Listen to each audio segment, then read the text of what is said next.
pada sebuah seminar nasional yang diselenggarakan di Unimuda Sorong 17 April 2024, penjabat Gubernur Papua Barat Daya Muhammad Musaat mengungkapkan sebuah pernyataan yang memancing pemikiran. Dalam pernyataannya tersebut, ia menyebutkan Papua Barat Daya seringkali hanya dijadikan sebagai tempat pengambilan sumber daya alam yang kemudian diproduksi daerah lain. Istilah yang digunakan sapi punya susu, tapi kerbau punya nama, sangat menggambarkan realitas yang terjadi di wilayah tersebut.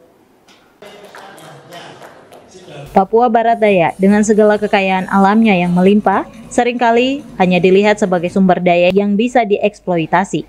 Mulai dari tambang migas, kayu, sampai pariwisata hingga hutan yang subur, semua menjadi objek eksploitasi tanpa memberikan dampak yang signifikan bagi kesejahteraan masyarakat lokal.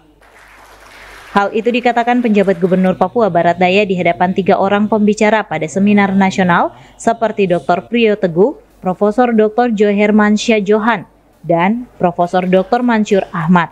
Menurutnya, fenomena ini telah terjadi selama bertahun-tahun, di mana perusahaan-perusahaan besar cenderung mendominasi sektor ekonomi dan mengambil keuntungan dari sumber daya alam tanpa memberikan kontribusi yang berarti bagi pembangunan lokal. Hal ini menyebabkan ketimpangan ekonomi dan sosial yang semakin memperdalam kesenjangan antara kaya dan miskin.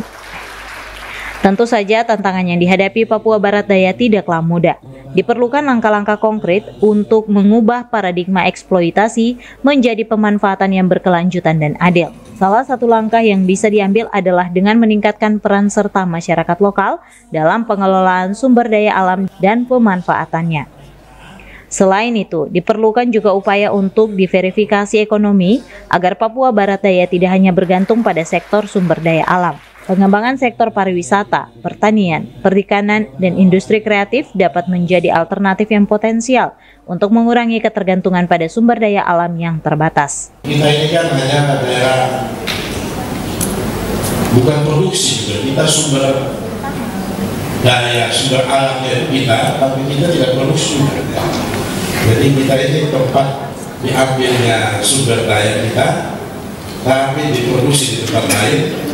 Bahasa kita di Papua ini kan sapi punya susu, kerbau punya nama, gitu bahasa keren yang begitu, sapi punya susu, kerbau punya nama.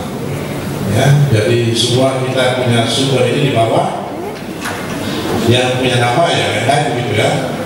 Emas kita dulu di Gresik, jadi nanti yang punya nama Gresik, karena dia ekspor melalui Gresik. Ikan kita dibawa ke Bitung. Jadi yang ekspor dari Bitung, ya, yang tercatat dalam neracanya pemerintah adalah Bitung, ya. Kayu kita juga begitu dibawa ke Makassar atau dikirim keluar. Jadi yang tercatat di sana adalah Makassar. Ya, jadi kita tidak pernah tercatat punya kontribusi untuk pemerintah negara ini. Nah, ini juga soal yang sekarang sedang kita upayakan bagaimana supaya program hilirisasi itu betul memang ada juga di Papua. Nah, ini banyak soal-soal di bidang perekonomian ini yang cukup penting. Sampai pariwisata juga ya, kapal-kapal ini juga begitu. Ya, kapal-kapal ini, kapal-kapal penisi-penisi ini semua dari Labuan Bajo sana. Ya. Kemudian orang sudah transaksi sudah melalui online. Ya.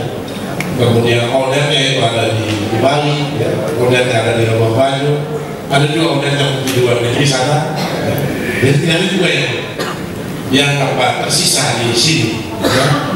Tidak hanya itu, perlu juga adanya pengawasan yang ketat terhadap aktivitas eksploitasi sumber daya alam agar tidak terjadi kerusakan lingkungan yang tidak dapat diperbaiki. Perlindungan lingkungan harus menjadi prioritas utama dalam setiap kebijakan pembangunan yang diambil. Papua Barat Daya memiliki potensi untuk menjadi daerah yang sejahtera dan berkelanjutan di mana sumber daya alamnya dimanfaatkan dengan bijak untuk kesejahteraan bersama. Semi Penjalang, CWM Channel.